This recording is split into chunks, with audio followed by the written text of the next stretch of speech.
मागील आठवड्यात नाशिक शहर एकाच वेळी अनेक ठिकाणी आयकर विभागाच्या धाडींमुळे हादरलं। कंत्राटदारांची पथकांनी झाडाझडती घेतली, त्यामध्ये कोट्यवधींची बेहिशेबी मालमत्ता जमवल्याचं समोर आलंय। नेमकं काय लागलं आयकर विभागाच्या हाती?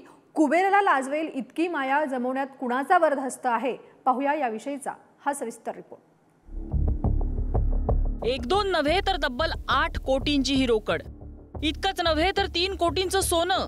नाशिकच्या कंत्राटदारांकडून जप्त झालेली ही माया, कुणाचेही डोळे ही माया पाहून विस्फारणारच।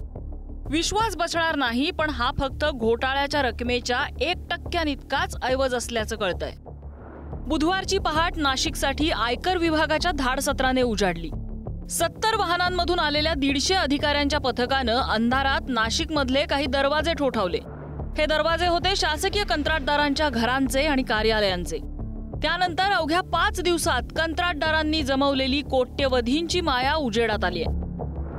बुधवारी पहाटेच्या वेळेलाच 150हून अधिकाऱ्यांचा ताफा हा नाशिकमध्ये दाखल झाला। शासकीय कंत्राट मिळवत बेहिशोबी मालमत्ता जमवल्या प्रकरणी अनेक ठेकेदारांना आयटीनं रडारवर घेतलं आणि यामध्ये धक्कादायक बाब म्हणजे 800 कोटीहून अधिक रुपयांची बेहिशोबी मालमत्ता जमवल्याची कागदपत्र आयकर विभागाच्या हाती लागलेत। विशेष बाब म्हणजे यामध्ये आतापर्यंत 5 दिवसांमध्ये झालेल्या तपासणीत 8 कोटी रुपयांची रोकड आणि 3 कोटी रुपयांचे दागिने आयकर विभागानं हस्तगत केले। आयकर विभागाच्या रडारवर असलेल्या या कंत्राटदार कंपन्यांची कार्यालयं नाशिकच्या गंगापूर रोड, गोविंदनगर आणि कॉलेज रोड परिसरात आहेत। या कार्यालयांसह कंत्राटदारांच्या घरांना आयकर विभागानं लक्ष केलं। एकाच वेळी सुरू झालेल्या या धाडसत्रानंतर ठेकेदारांची एकच पळापळ सुरू झाली। कारवाईच्या सुरुवातीला पथकाच्या हाती काहीही लागलेलं नव्हतं, पण नंतर अनेक धक्कादायक बाबी समोर आल्या। आयकर विभागाचे अधिकारी अक्षरशः चक्रावले। आयकर विभागानं नाशिकमध्ये टाकलेल्या धाडीमध्ये जे कंत्राटदार रडारवर होते त्यातील अनेक जण हे राजकीय व्यक्तींशी संबंधित असल्याचं नाशिकमध्ये बोललं जाऊ लागलंय। खरं म्हणजे कुठलंही शासकीय कंत्राट घ्यायचं असेल तर त्याला राजकीय आशीर्वाद हवा असतो आणि याच निमित्तानं नाशिकमधील आयकर विभागानं ज्या धाडी टाकल्या त्यामधील अनेक जण हे राजकीय व्यक्तींशी संबंधित होते। इतकंच काय तर त्यांची भागीदारी असल्याचं या निमित्तानं बोललं जाऊ लागलंय।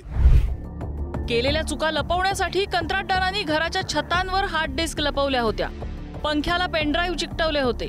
कोट्यवधींची काळी कमाई वाहनांमध्ये लपवत वाहनं झुडपात ठेवली होती, पण काहीही उपयोग झाला नाही। 850 कोटींहून अधिक किमतीच्या बेहिशोबी व्यवहारांची कागदपत्र आयकर विभागाच्या हाती लागली आहेत। सरकारी आणि खासगी बँकांच्या लॉकरमध्ये 6 कोटींची कॅश आढळली आहे।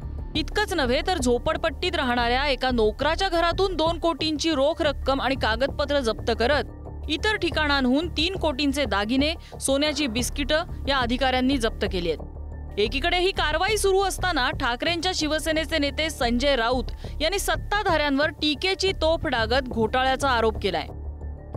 धाडी पडलेले आहेत, त्यांचे संबंध सरकारमधल्या कोणाशी आहेत,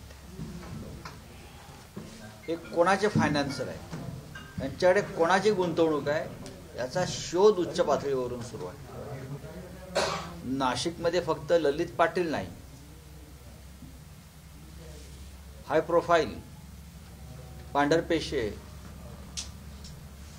हे असे ललित पाटील जे आहेत त्यांच्यावर या धाडी पडल्या आहेत आणि त्यांची नावं जाहीर करा। हे जे सगळे ठेकेदार आहेत किंवा बिल्डर्स आहेत, म्हणजे तुम्हाला त्यांचे मुख्य सूत्रधार कोण आहेत मंत्रालयातले किंवा राजकारणातले हे स्पष्ट होईल। कोट्यवधी रुपयाची माहिती समोर आलेली आहे अँटी करप्शन विभागाकडे। आयकर विभागाच्या रडारवर असलेल्या या कंत्राटदारांचा राजकारण्यांशी संबंध असल्याचं बोललं जातंय। त्यामुळे सत्ताधाऱ्यांसह विरोधी पक्षाच्या नेत्यांकडे आता संशयाची सुई वळायला लागली आहे। ते राजकारणी नेमके कोण आहेत?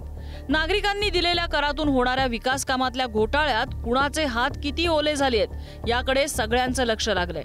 तपासातून त्यांची नावं उघड होतात का हे पाहावं लागेल। नाशिकहून किरण ताजणे आणि राशिद इनामदारसह ब्युरो रिपोर्ट, पुढारी न्यूज।